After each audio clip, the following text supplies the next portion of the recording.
Hey, welcome back to my channel. Today, I'm really excited to share another honest review for you.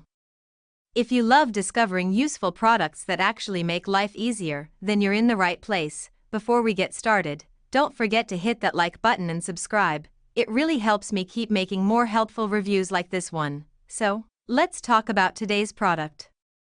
From the very first look, it feels like something designed with both style and function in mind.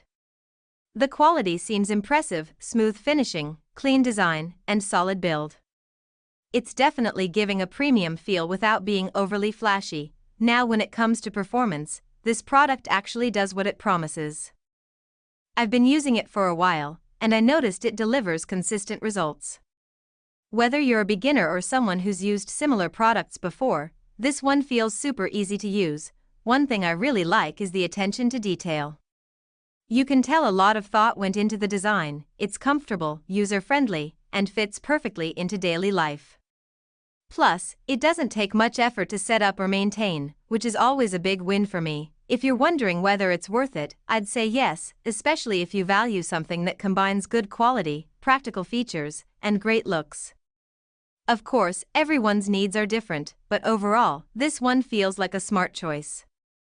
Alright, that's all for today's review. I hope this helped you get a better idea before making your decision. If you've tried this product, let me know your experience in the comments. I'd love to hear your thoughts. Thanks so much for watching. Stay tuned for more honest reviews coming soon. Until next time, take care and see you in the next video.